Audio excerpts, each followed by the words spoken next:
मेरे रूम में कैसे घुसे तुम?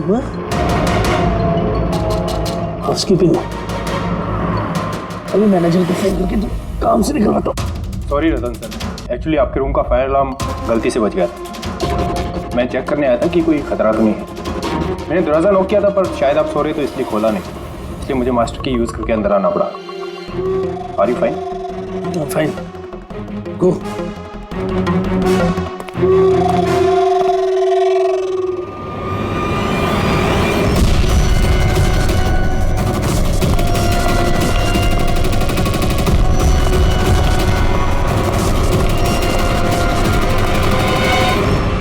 सोने के बाद भी सर दर्द क्यों है? लगता है डबल शॉट कॉफी लेनी पड़ेगी। हाँ लिशा, काम हो गया। Great job. अब फटाफट वहाँ से निकलो, होटल का एक्चुअल स्टाफ 5 मिनट में वहाँ आ जाएगा। हाँ ठीक है, मैं निकलता हूँ, bye.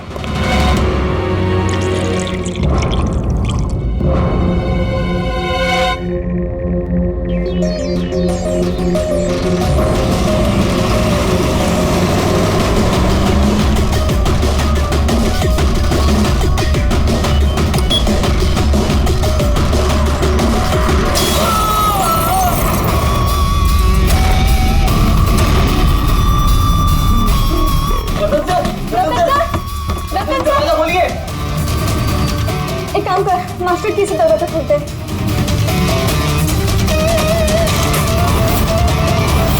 Ratan sir, Ratan sir, Ratan sir!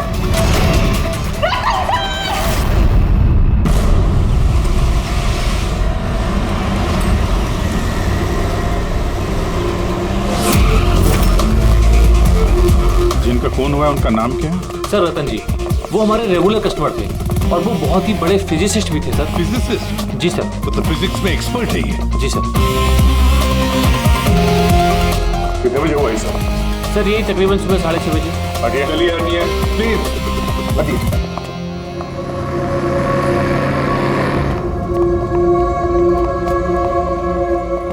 My God,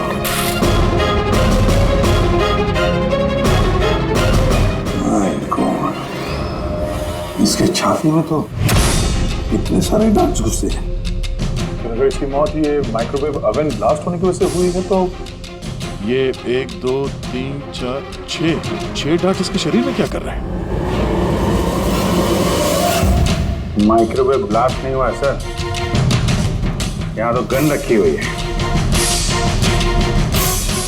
dart पहले से ही गन में फिक्स थी। ऐसा लगता है इस रतन को मारने की अच्छी खासी प्लानिंग की गई है। क्यों मैनेजर साहब, पता भी है आपको क्या हो रहा है आपके होटल में? आपके होटल के गेस्ट को किसी ने मारने की प्लानिंग की, माइक्रोवेव में ये डार्ट लगाकर। सर मैं खुद सरप्राइज हूँ कि ये सब क्या हो रहा है। यहाँ तुम्हारे होटल के रूम में एक मर्डर हुआ है, इसकी जवाबदारी आपके होटल की है और आपकी। पर सर आप बताइए, हम अपने कस्टमर को क्यों मारेंगे? जोया, जोया तुम बताओ ना सर को। सर के चेक इन करने के पहले तुमने कमरा ठीक से देखा था ना? जी सर। सर पूछिए ना सर, कल रात 11 बजे सर चेक इन किए थे होटल में। 10:30 बजे मैंने खुद चेक की थी कि सामान सब कुछ ठीक है कि नहीं, और माइक्रोवेव में उस वक्त कुछ डार्ट्स वगैरह नहीं थे।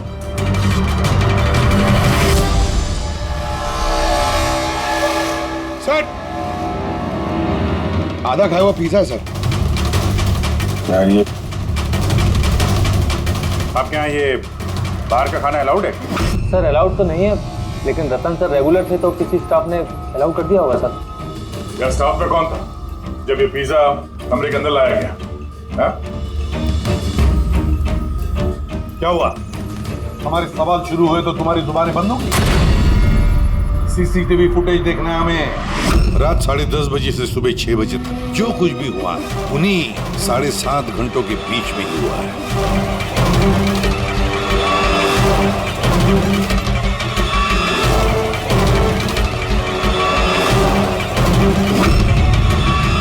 जोया 10:30 बजे रतन जी के कमरे में गई और 11:15 बजे बाहर आई, 15 मिनट में।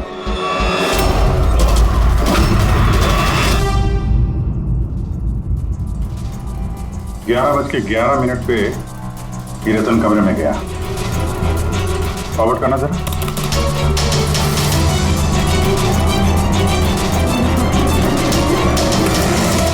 11:30 बजे हैं और ये रहा रतन का पहला विजिट है।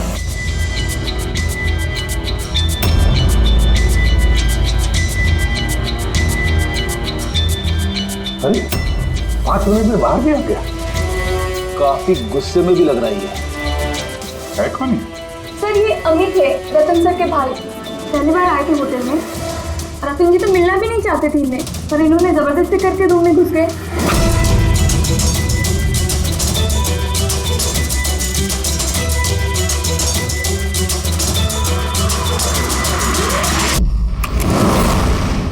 अच्छा, वो पिज्जा कमरे के अंदर ऐसे गया सर। फॉरवर्ड करना जरा, फॉरवर्ड करना।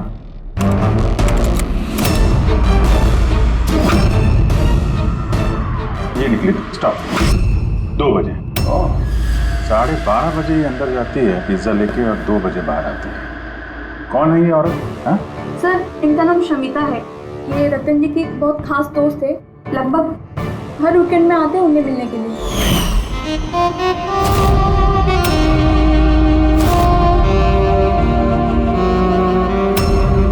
शमिता खास दोस्त रात के 12:30 बजे आती है पिज्जा लेकर।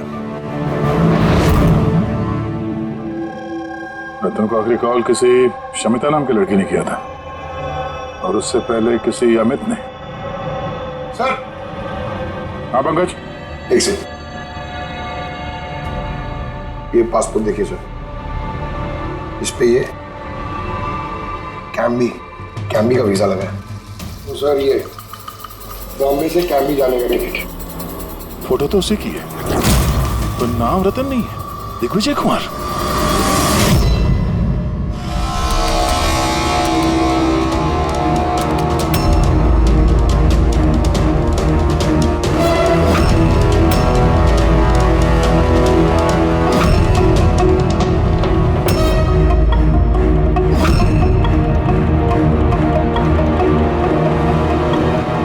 सुबह के 6 बजे होटल का स्टाफ मेंबर रतन के कमरे में जाता है और 6:30 बजे बाहर आता है, मतलब ठीक रतन की मौत से पहले।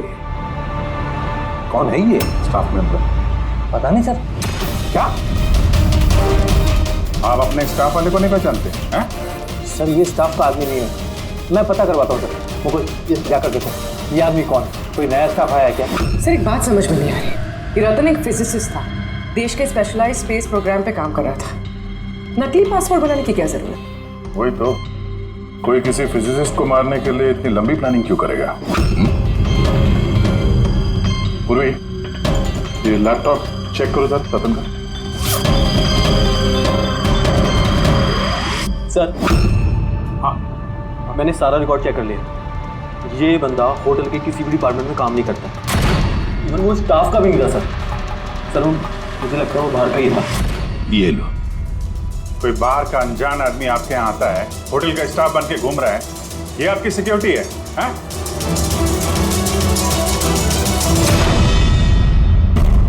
हाँ पूर्वी, कुछ मिला? हाँ सर, लैपटॉप हैक किया तो कुछ सीक्रेट फाइल्स बनी है।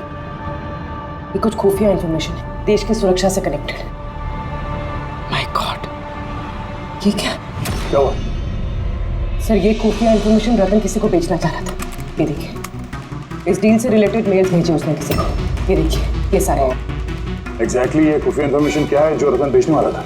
सर हमारे देश के बॉर्डर पे कितने जवान तैनात हैं, आर्मी के पास कौन कौन से हथियार हैं, फौज की टुकड़ियां किन किन एरियाज में और कहाँ पर नहीं, सारी जानकारी है इसमें। अगर ये इंफॉर्मेशन किसी गलत आदमी के हाथ लग गया तो देश की सुरक्षा को खतरा हो सकता है। सर ये मिलिट्री की कॉन्फिडेंशियल फाइल्स उसे मिली कहाँ से? ऑब्वियसली पंकज, किसी आम आदमी के पास ये क्लासिफाइड फाइल्स नहीं हो सकते हैं। ये क्लासिफाइड फाइल्स और ये डुप्लीकेट पासपोर्ट इस बात की तरफ इशारा कर रही है कि ये रतन कोई फिजिसिस्ट नहीं था, ये किसी दुश्मन देश का जासूस था जो अपना काम करने के बाद इस नकली पासपोर्ट के जरिए देश छोड़ के भागने वाला था हमेशा के लिए। ये तो एप्रन वगैरह निकाल के बाहर निकल गया सर। फोन पर भी बात कर रहा है। फोन पर भाई पार्टनर हो बाहर। रेडी, होटल के बाहर के जितने भी सीसीटीवी कैमराज हैं सबकी फुटेज चेक करो। सर जब तक इस अनजान स्टाफर का पता चलता है ये शमिता और रतन का भाई अमित, इनसे पूछताछ करते हैं। सर ये रतन शायद फिजिसिस्ट नहीं था, दुश्मन देश का जासूस था सर। जासूस? हाँ सर, हमें उसके बैग से ये नकली पासपोर्ट मिला। उसके लैपटॉप में ये खुफिया फाइल से सर, ये देखिए। माय गॉड, तो फिर हमें जल्दी से जल्दी रतन के घर वालों से मिलना चाहिए और इस शमिता से भी पता तो चले कि रतन फिजिसिस्ट था भी या कोई जासूस। एक तो अभी मेरे पति का खून हुआ है और अब सीआईडी वाले उन पर देश से गद्दारी का इल्जाम लगा रहे हैं। भाभी भाभी संभालिए अपने आप को। वैसे ही भाई साहब की मौत के सदमे से आपकी तबीयत खराब है। मिस्टर अमित, आपसे भी कुछ सवाल करना है हमें। आप लोग एक साथ एक ही घर में रहते हैं, तो कल रात अपने भाई के पीछे पीछे होटल रूम में क्या करने गए थे आप? मैंने ही भेजा था उन्हें वहां। तुमने भेजा? किस लिए? क्योंकि रतन भाई साहब पूरी प्रॉपर्टी अपने नाम करके हमें घर से निकालना चाहते थे। वसीयत के पेपर के साथ भी छेड़छाड़ की थी उन्होंने, और अपने भाई का तो उन्हें कोई लिहाज ही नहीं था। कि तुम क्या कह रही हो दिया? भाभी प्लीज। ये सारी बातें यहाँ पर हो सकती थी घर में, उसके लिए होटल में जाने की क्या जरूरत थी? सर लड़ाई झगड़ा करके हम घर का माहौल नहीं खराब करना चाहते थे, और रतन भाई साहब इस टॉपिक को कई दिनों से अवॉइड कर रहे थे, इसलिए मुझे लगा कि होटल में जाके बात करना ही ठीक रहेगा। मगर कमरे से तो तुम बहुत जल्दी वापस आ गए थे, इतनी जल्दी बात हो गई? सर होटल के कमरे में भी बात हो नहीं पाई थी। भाई साहब बहुत नींद में थे और थके हुए थे, इसीलिए चिड़चिड़े भी हो गए थे, और गुस्से में आके मैं भी वहां से निकल गया।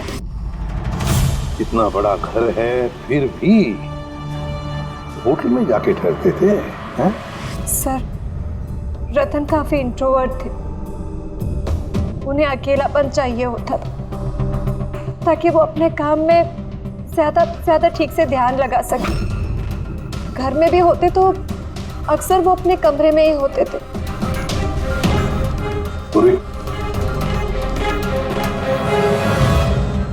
उन्हें जब कभी ज्यादा डिस्टरबेंस महसूस होता था तो वो अक्सर होटल में जाया करते थे।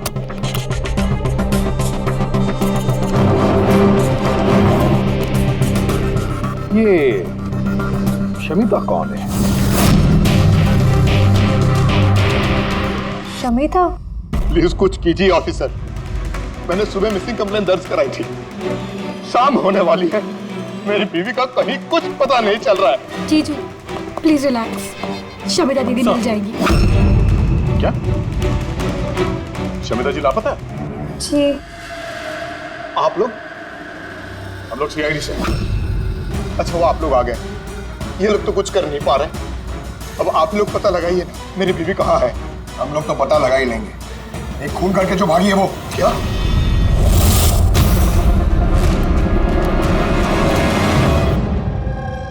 कहने के लिए तो रतन मेरे पति थे, लेकिन मैं उनके बारे में कुछ नहीं जानती थी। वो मुझसे कुछ भी शेयर नहीं करते थे। उनकी जिंदगी के हर पन्ने मेरे लिए राज से कम नहीं था। ये शमिता कौन है मैं कुछ नहीं जानती, मैंने ये नाम भी नहीं सुना। यहाँ तक कि वो क्या करते हैं, क्या काम करते हैं, मुझे कुछ नहीं पता। ये उस होटल कॉरिडोर की फुटेज। कल घर से कहाँ जाने के लिए निकली थी शमिता? अब घर से तो ऑफिस के लिए ही निकली थी, मगर ऑफिस से निकलने के बाद कहाँ गई कुछ पता नहीं चल रहा है। अच्छा कल डिनर में क्या खाया था रतन ने? प्लेन चीज पिज्जा।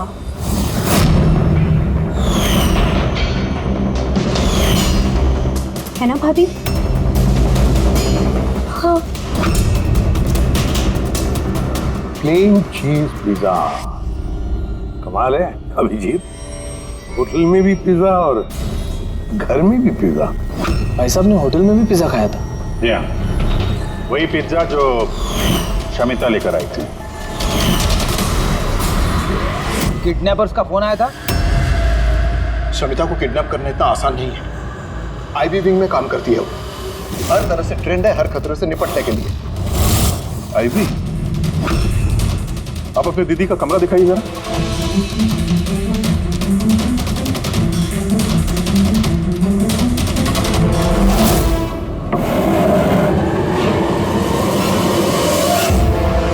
सर, ये है दीदी का कमरा।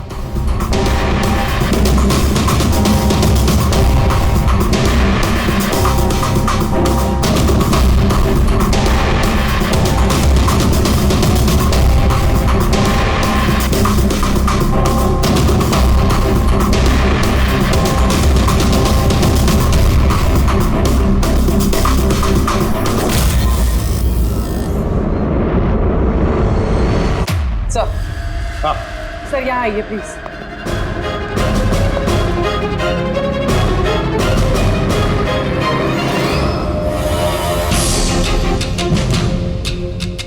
ये लो,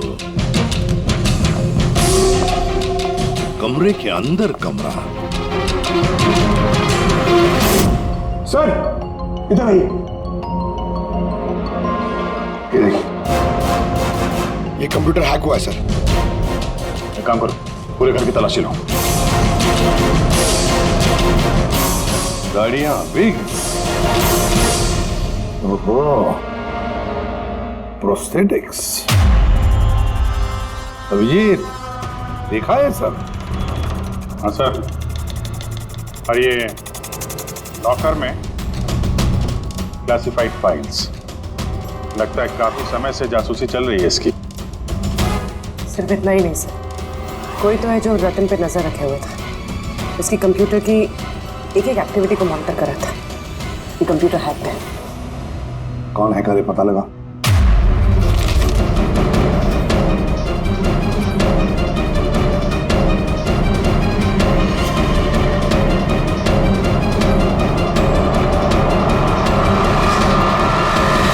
अब क्या कहना है आप लोगों को इसके बारे में? एक ही छत के नीचे रहते थे आप लोग रतन के साथ, और इस बारे में आप लोगों को भनक भी नहीं? सर भनक कैसी लगती सर? रतन भाई साहब तो अपने कमरे में किसी को घुसने भी नहीं देते थे। और यहाँ तक कि सर काम वाली को भी नहीं, सफाई वगैरह भी वो खुद ही किया करते थे। फिर जसमीन जी, आपका क्या कहना है? ये तो बेडरूम के अंदर का ही तो कमरा है। सर मैंने आपसे कहा ना, मुझे कुछ नहीं पता। अरे ये कब और कैसे? तो शमिता घर पे नहीं है सर, लापता है वो। आईबी ब्यूरो में काम करती है सर, हमने उसका लैपटॉप चेक किया। पूर्वी को रतन के लैपटॉप पे जो खुफिया इंफॉर्मेशन मिली थी सर, वो सारी इंफॉर्मेशन यहाँ शमिता के लैपटॉप पे भी है। ये जानकारी लीक करके देश छोड़ के भागने का इरादा था। क्या जो शमिता आईबी में नौकरी करती थी, इसका मतलब है वो देश की सारी खुफिया जानकारी उसके पास थी जो वो रतन को देती थी, और रतन ये दुश्मन देशों को दे देता था। दोनों पैसे कमा रहे थे इसके ऊपर। हाँ सर, मगर इस बार उसने डबल क्रॉस कर दिया रतन को। उसने उसे जान से मार दिया और मार के यहाँ से भाग गई। सारे के सारे सबूत इकट्ठा करो और ब्यूरो में लेकर आओ।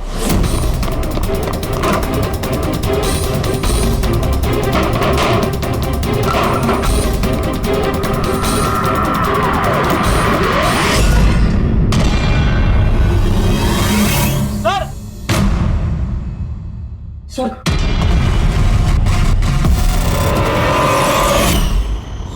शमिता? आद्या, सर ये विक्रम और अंजलि, इनके जो एलिबाइज हैं वो हमने चेक किए। जब खून हुआ उस रात ये विक्रम ग्रैंड रोड में ट्रैफिक जाम में फंसा हुआ था और रात के करीब 2 बजे घर पहुंचा वो। और ये अंजलि? सर अंजलि भी रात के 12 बजे तक काम कर रही थी और करीब 1:30 बजे के आसपास वो घर पहुंची। सब देखकर ऐसे लगता है कि ये कोई मामूली मर्डर केस नहीं है, देश की सुरक्षा से जुड़ा हुआ है। सर ये देखिए सर, ठीक ब्लास्ट से पहले सुबह 6:30 बजे के आसपास इस लाल गाड़ी में एक औरत होटल से बाहर गई। सर वो जो नकली होटल स्टाफ वाला था ना सर, वो भी उसी वक्त निकला था, लेकिन दूसरे गेट से। ये देखिए।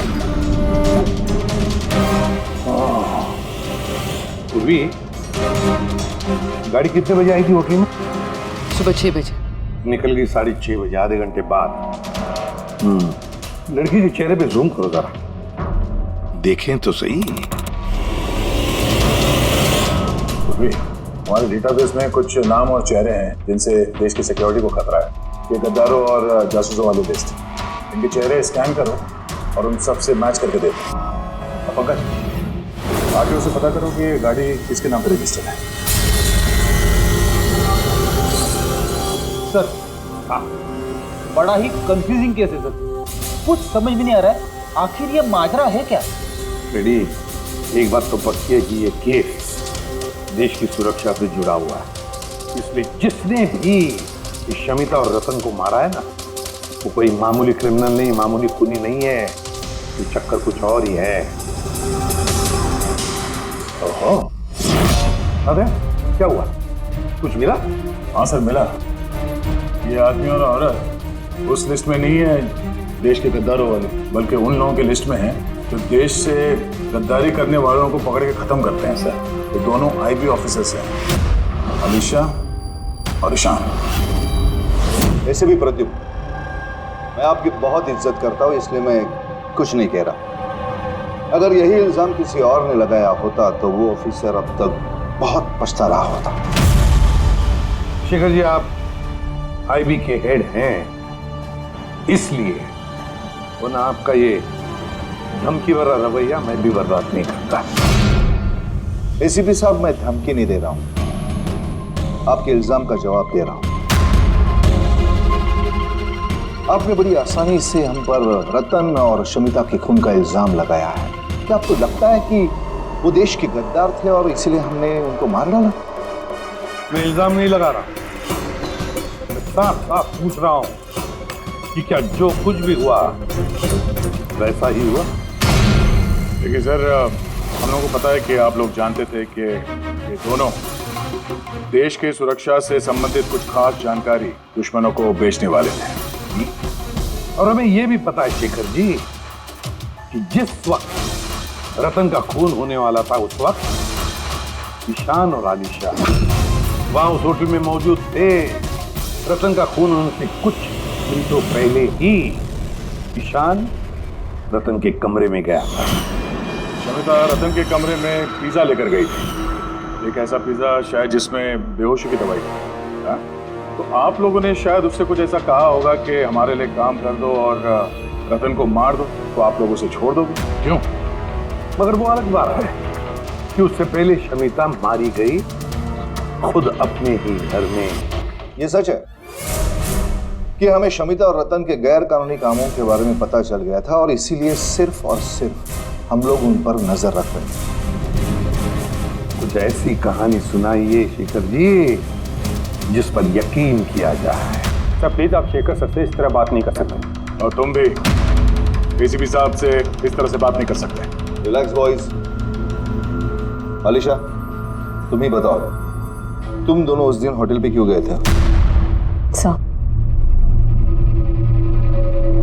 रतन के लैपटॉप से उन फाइल्स की कॉपी बनाने जो उसने दुश्मन देश को ईमेल कर दिया था, ताकि हमें ये पता चल सके कि हमारी कौन कौन सी खुफिया इंफॉर्मेशन उन तक पहुंच चुकी। तो अब तसल्ली हो गई आपकी? हमारा मकसद सिर्फ नजर रखना था, मारना नहीं था। हाँ, लेकिन अगर जरूरत पड़े और हमारे पास ऑर्डर्स हो तो ऐसे देश के गद्दारों को मारने के लिए हमें आपके परमिशन की जरूरत नहीं है। सर फिलहाल तो टेंशन वाली बात यह है कि जिस किसी ने उन दोनों को मारा है तो उसके हाथ देश की खुफिया जानकारी लगी होगी। वो ये जानकारी जिसे मर्जी दे सकता है, दुश्मनों को, आतंकवादियों को या किसी और को भी। हाँ, अगर हमें वो इंसान मिल गया जिसने उन दोनों को मारा है और जिसके पास देश की खुफिया जानकारी, तो हम उसे मारने में भी हिचकिचाएंगे नहीं। और हमें पूरा यकीन है कि आईबी के पहुंचने से पहले सीआईडी उस तक पहुंच जाएगी। ऐसे भी प्रद्युम्न, अपने ऑफिसर को समझाइए कि ये वक्त एक दूसरे को चुनौती देने का नहीं है, बल्कि मिलकर साथ काम करने का है। शेखर जी, देश की चिंता जितनी आप लोगों को है ना, उतनी ही चिंता हम सीआईडी वालों को भी है। लेकिन एक बात अच्छी तरह से याद रखना, जब तक ये मर्डर सुलझा नहीं जाता तब तक आप उस गद्दार तक पहुंच नहीं सकते। शमिता ने वो खास जानकारी लीक करके रतन को दी और रतन वो इंफॉर्मेशन किसी को बेचने वाला था। मगर इससे पहले कि रतन अपनी गद्दारी का काम पूरा कर ले, किसी ने शमिता को रतन के खून के प्लान में हिस्सा बना लिया।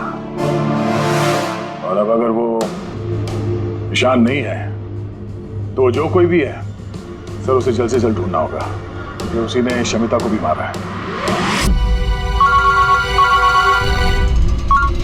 हाँ बोलता हूँ क्या क्या सारुण की जब क्या नया शक करे थे? क्यों?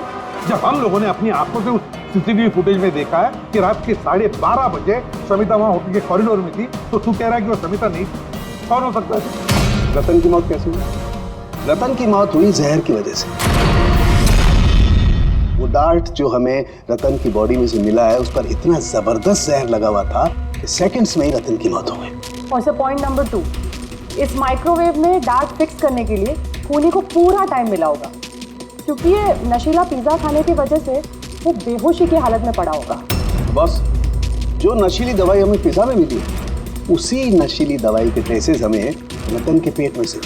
हाँ, अभी पूरे इंग्रेडिएंट्स को अच्छी तरह से चेक नहीं कर पाए, लेकिन यार सामने मैंने सब कुछ मान लिया, बस सब कुछ मान लिया, लेकिन पहले ये बता इन सारी चीजों का शमिता के वहां होटल में ना होने से क्या कनेक्शन? बता रहा हूँ, वही बता रहा हूँ बॉस। शमिता डायबिटीज की पेशेंट थी, शक्कर की बीमारी। शमिता की मौत हुई है किसी मिलावट वाले इंसुलिन के इंजेक्शन की वजह से। और सबसे इंपॉर्टेंट बात, शमिता का मौत का टाइम है रात को 10 से 12 के बीच का। क्या? एग्जैक्टली। तो 12 बजे तक अगर वो मर चुकी थी, फिर 12:30 बजे वो हमें होटल में कैसे दिख सकती है? तो अगर शमिता ने रतन को नहीं मारा और अमित, ईशान और अलीशा ने भी नहीं मारा, तो फिर रतन को मारा किसने?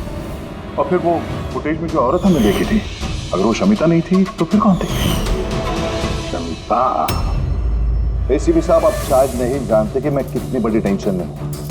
अगर वो खूनी नहीं पकड़ा गया जिसने रतन और शमिता को मारा है, तो देश कितनी बड़ी मुसीबत में फंस सकता है, ये आप नहीं जानते। मैं अच्छी तरह से जानता हूँ शेखर जी, बहुत अच्छी तरह से जानता हूँ, लेकिन एक बात अच्छी तरह से याद रखिए, हम देश पर कोई भी आंच आने नहीं देंगे। उससे पहले ही हम खूनी को पकड़ लेंगे। सर, वो खूनी की आइडेंटिटी हमें वो ईमेल से मिल सकती है सर, जो रतन और शमिता ने एक दूसरे को भेजा है। मुझे तो ये भी लगता है कि जरूर कोई आसपास वाला ही है, जिसे शमिता और रतन इन दोनों की छोटी सी छोटी आदतों के बारे में पूरी जानकारी थी। हाँ सर, जैसे कि सुबह उठते ही रतन का माइक्रोवेव में कॉफी बनाना और शमिता को इंसुलिन के इंजेक्शन पहुंचा देना, वो तो कोई पास वाला ही आदमी कर सकता है। अब उन्हीं को ये भी पता था कि ये अंजलि और विक्रम रात 1 बजे से पहले घर आने वाले नहीं है। आखिर खूनी कौन हो सकता है सर?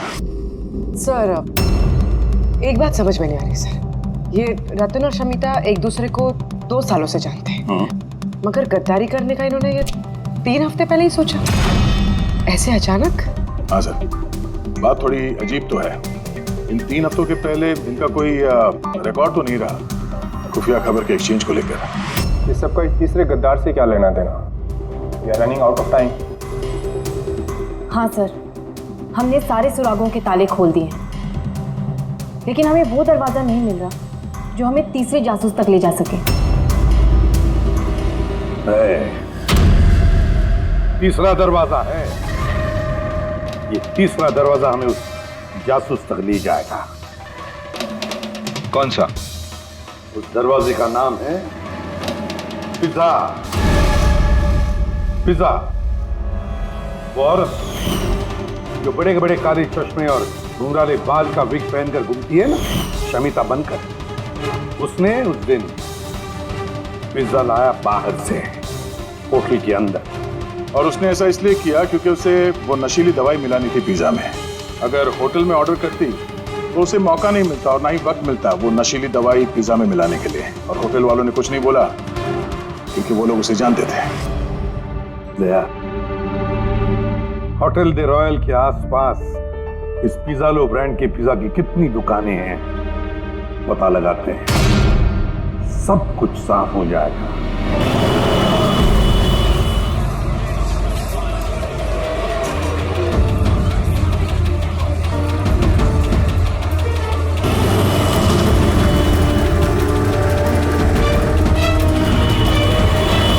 हाँ सर, कल रात 12:15 बजे कोई तो आया था पिज्जा लेने, लेकिन वो कोई लड़की नहीं बल्कि एक लड़का था। इन दोनों में से कोई था? हाँ सर, यही था वो। विक्रम?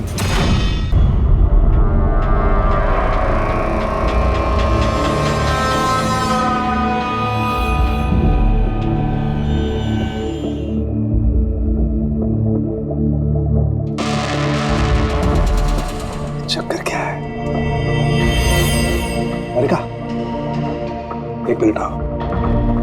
यस? अरिका, ये दोनों स्लाइड्स में पिज्जा के सैंपल्स हैं।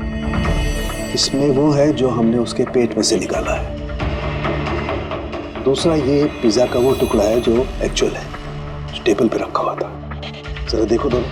सर, इट्स ऑब्वियस ना कि यही वाला पिज्जा खा के रतन वो बेहोशी वाले रूम सोया था।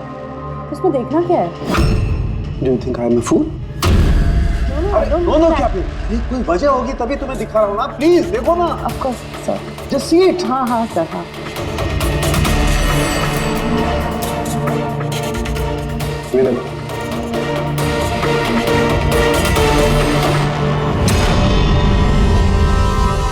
क्या?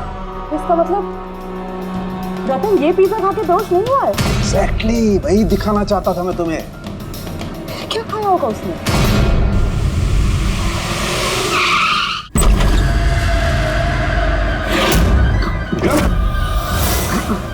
विक्रम, उसे क्या हो? जल्दी एम्बुलेंस को फोन करो। ये किस चीज की तरफ इशारा कर रहा है? फोन पे? हाँ, क्या है इस फोन? 5 मिनट में एम्बुलेंस आ रही है। गुड। सुनीता और रतन सामने। सर, फोटो देख तो लग रहा है कि एक दूसरे को बहुत प्यार करते हैं। 1 महीने पुराना फोटो। दोनों प्यार करते थे या जासूस थे?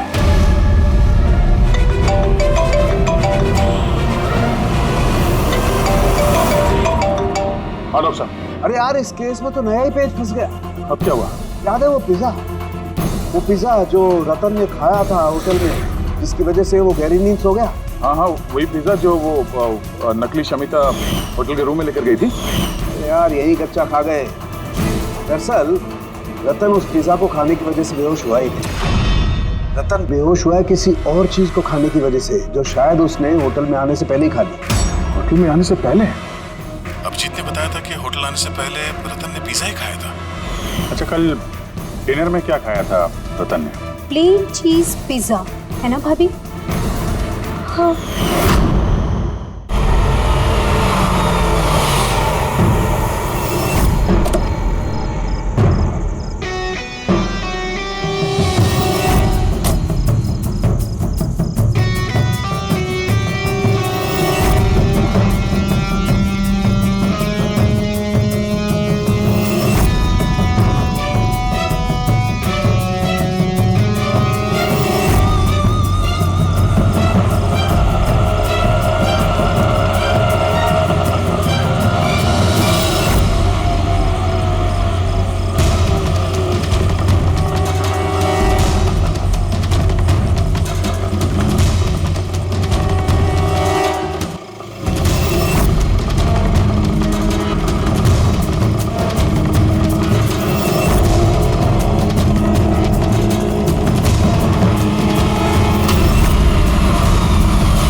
इन लोगों ने मुझे कुछ इन्फॉर्मेशन लाने के लिए कहा।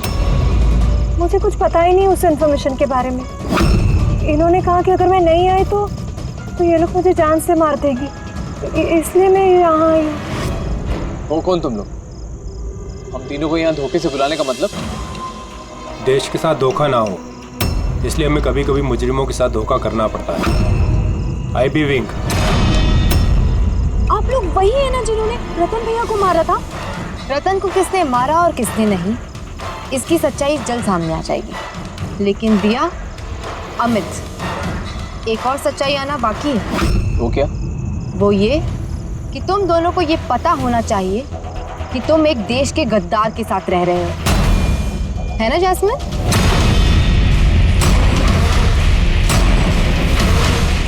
वो नॉनसेंस। तुम लोग मुझे देश का गद्दार कह रहे हो? रतन को बेहोशी वाला खाना तुमने खिलाया था ना, जिसकी वजह से उसकी बाद में मौत हो गई। अब तुम्हारी भलाई इसी में है कि तुम जल्दी से अपना जुर्म कबूल कर लो। क्या कह रहे हो तुम लोग? मैंने तो कुछ नहीं किया है। कौन सी बेहोशी वाली दवाई? मैं अपने पति को क्यों मारूंगी? हाँ, क्यों उसे बेहोशी वाली दवाई दूंगी? अमित, तुम चुप क्यों? हाँ, तुम उस दिन मेरे साथ थे ना जब मैंने रतन को खाना दिया था। तो फिर तुम कुछ क्यों नहीं बोल रहे? चुप क्यों? कुछ तो बोलो ना। सारी कोशिशें बेकार है जस्मीन। अपने देवर भैया के मुंह से सच उगलवाने की कोशिश मत करना, क्योंकि ये अपना मुंह खोलेगा ही नहीं। ये सारा किया धरा इसी का है। विक्रम को जानते हो? कौन विक्रम?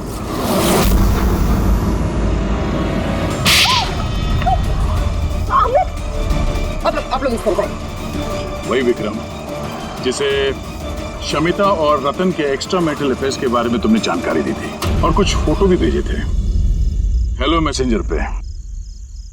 ये देखो, डिस्प्ले पिक्चर में तुम्हारा चेहरा है। कुछ याद है? ये क्या? शमिता और रतन के फोटोग्राफ्स विक्रम को हेलो मैसेंजर ऐप से जैस्मिन ने किसी और ने भेजा। अमित, देश को नुकसान पहुंचाने का मेरा कोई इरादा नहीं था सर। और ये सारा गद्दार जासूस वाला जो एंगल है, ये सब कुछ मेरा गेम प्लान था, ताकि मैं कानून को गुमराह कर सकूं। पूरी बात डिटेल में बताओ। ये गद्दारी वाला नाटक क्या है? सर, ये सब एक गेम प्लान था, ताकि रतन की मौत का इल्जाम मुझ पर ना आए और शमिता का मौत का इल्जाम विक्रम पर ना जाए। इसीलिए मैंने ये सब गद्दार जासूस का ताना बाना बुना था। तो रतन को मारना क्यों चाहते थे तुम? हाँ? क्योंकि वो मुझे और दिया को घर से बाहर निकाल देना चाहता था, और अगर वो ऐसा कर देता तो मैं कुछ नहीं कर पाता। लेकिन मेरी किस्मत अच्छी थी कि उसी वक्त मुझे रतन और शमिता के लव अफेयर के बारे में पता चल गया, और तभी मैंने ये सारा प्लान रचा। मैंने शमिता के हस्बैंड विक्रम को उसकी बेवफा बीवी का सबूत दिया। गुस्सा तो इतना आ रहा है मुझे कि मन कर रहा है उसे डिवोर्स दे दूं, मगर क्या करूं? इसमें मेरा ही नुकसान। अगर उसने मुझे छोड़ दिया ना, तो मैं खुद ही सड़क पे आ जाऊंगा। तो डिवोर्स मत दो, कुछ उससे भी बड़ा सोचो। मार डालें उन्हें। जब मैंने और विक्रम ने रतन और शमिता के कंप्यूटर पे उनके नाम से ईमेल अकाउंट्स बनाए। रतन वाले ईमेल्स मैं भेजता था और शमिता वाले विक्रम। उस रात होटल में विक्रम ही नकली शमिता बनकर गया था। जब वो कमरे में पहुंचा तो उसने देखा कि रतन गहरी नींद में है। बस फिर उसने माइक्रोवेव में डार्ट्स फिट किए, थोड़ा सा पिज्जा खाया, नशीली दवाई मिलाई और फिर कमरे में से चला गया। और शमिता को वो जहरीला इंसुलिन का इंजेक्शन तुमने दिया था ना? हाँ, होटल जाने से पहले मैं शमिता के घर गया था। जी कहिए, आप कौन? तो मैं आजाद करने आया हूँ। मतलब? दो लोगों से प्यार करना अच्छी बात तो नहीं है ना शमिता जी? होटल के कमरे में रतन से मिलने क्यों गए थे तुम, जब ये सारा प्लान पहले से ही करके रखा हुआ था? भले ही वो मुझे घर से बाहर निकाल देना चाहता था, लेकिन था तो वो मेरा ही भाई। एक आखिरी मुलाकात तो बनती थी, और ये सब मेरे प्लान में भी मेरी मदद करती। मैंने विक्रम को पहले से इन्फॉर्म कर दिया कि रतन नींद में है और कुछ ही देर में सो जाएगा। और तुम्हें लगा कि सीसीटीवी फुटेज में बहुत सारे लोग दिखेंगे, उसमें अगर तुम भी दिख जाओगे तो कोई शक नहीं करेगा। इसीलिए तो मैंने ये सारा गद्दार जासूस वाला खेल रचा था, ताकि आप सब लोग इसी में उलझ के रह जाएं। लेकिन जब ये आईबी वाले भी इस केस में जुड़ गए तो विक्रम डर गया और इसलिए तुमने उसे पैरालाइज कर दिया, और कुछ चारा भी नहीं था मेरे पास। ये तुमने क्या किया अमित? पैसों के लिए तुमने अपने भाई को मार दिया। अमित, जायदाद और पैसों की लालच में तुमने अपने सगे भाई का खून कर दिया, और तो और कानून के साथ और देश की सुरक्षा के साथ भी खिलवाड़ किया। बहुत संगीन जुर्म किए तुमने। कानून तुम्हें कड़ी से कड़ी सजा देगा।